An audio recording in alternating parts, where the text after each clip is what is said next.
নমস্কার। ছোট্ট বাচ্চা বাড়িতে রয়েছে, আপনি ফোনে কথা বলছেন, গল্প করছেন, আপনার পার্টনার বাড়িতে নেই, আপনি ভাবছেন আপনার বাচ্চা কিছু বুঝতে পারছে না। মা বা বাবা কি করে না করে তার প্রত্যেকটা হিসাব বাচ্চাদের কাছে থাকে। তারা মিথ্যে কথা বললে সেটা তার বাচ্চাদের কাছে থাকে, তারা যদি অন্য কোনো সম্পর্কে জড়িয়ে পড়ছে সেটা বাচ্চাদের কাছে তার বার্তা থাকে। এবং প্রত্যেকটি আচার আচরণ, আপনি কাকে ঠকানোর কথা ভাবছেন সেটা বাবা মার, যে কাকে ঠকাবে সেটাও বাচ্চারা জানতে পারে। কি করে জানতে পারে? আপনি হয়তো মুখে বলেননি, আপনার আচার আচরণ, আপনার চিন্তা ভাবনা ওদের মধ্যে সঞ্চারিত হতে পারে, সর্বক্ষণ সেটা সঞ্চারিত হতে থাকে। আপনি কারো সম্পর্কে খারাপ ভাবছেন, সেটাও তার ভিতরে সঞ্চারিত হয়ে যায়। আপনি আপনার প্রত্যেকটা আচরণে, প্রত্যেকটা কথার পরিপ্রেক্ষিতে তাদের কাছে এটা পুরো ক্লিয়ার। বিশেষ করে মা বা বাবা যদি কখনো কোনো পরকীয়ায় জড়িত হয়, তাহলে সবার আগে আপনার পার্টনার জানতে পারুক বা না পারুক, আপনার সন্তান কিন্তু সব জানে। আপনি ভাবছেন ওর ৮ বছর বয়স, ও কি জানে, ও কি বুঝবে? বা ওর ৫ বছর বয়স বা ওর ৪ বছর বয়স, ও কি বুঝবে, কি জানবে? ও সব জানে, সব A to Z। যেটা আপনি জানেন না সেটাও ও জানে। খুব অদ্ভুত লাগলো এটা। এটা হচ্ছে ধ্রুব সত্য একটা কথা। আমরা যখন ছোট বাচ্চাদের না ভীষণ আমরা ইগনোর করি, যে ওরা কিছু বোঝে না, ওদের সামনে আমরা যে কোনো কথা বলতে পারি,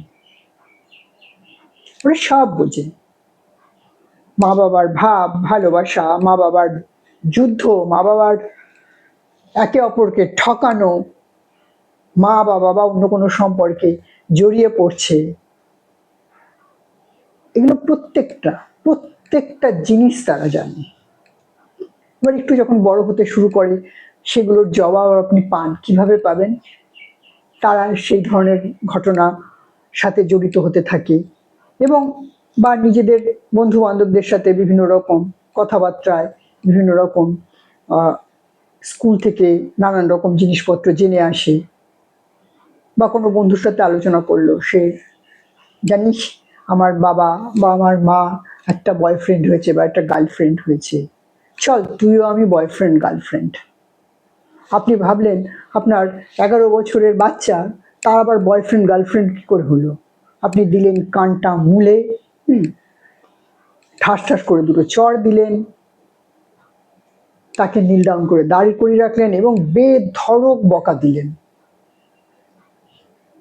আপনি কি একবার ভেবেছেন যে আপনি ওটা করেছেন এবং সেটাও জানি?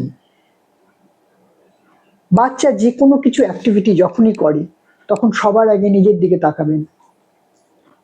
আমি কি এরকম ঘটনা ঘটিয়েছি, আমি কি এরকম ভাবনা ভেবেছি, বা আমি কি এরকম কিছু করেছি কারোর সাথে?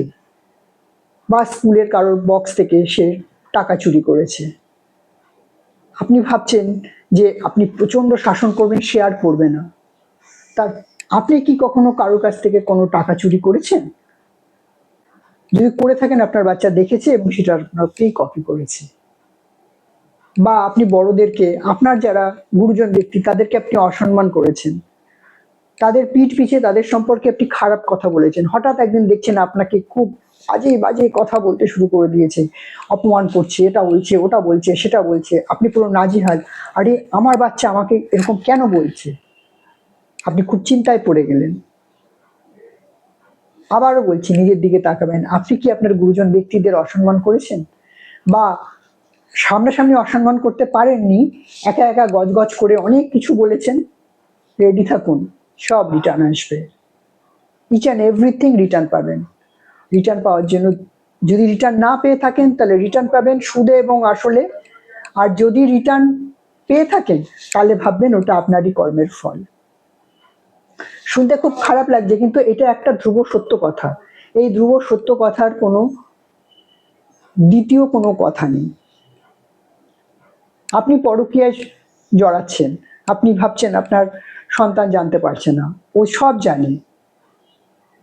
একটা সার্টেন বয়সের পরে তার সঙ্গী বা সঙ্গিনী থাকা সত্ত্বেও সে সেম কাজটা করবে, কেন? তার কাছে ওটা নর্মাল, তার কখনো মনে হয়নি ওটা কোনো দোষের।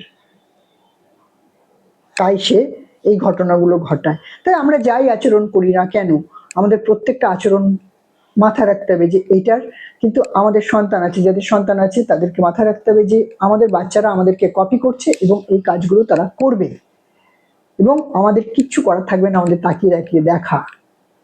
তাই সাবধান, খুব সাবধান। নিজের প্রত্যেকটা আচার আচরণকে, যে কোনো আচার আচরণ করার আগে 4 বার ভাববেন যে এটা আমি যে করছি এর কিন্তু কপি করার লোক হয়ে গেছে। ভালো থাকবেন, আবার আসবো অন্য কোনো ভিডিও নিয়ে। আজকে ভিডিও এখানেই শেষ করছি।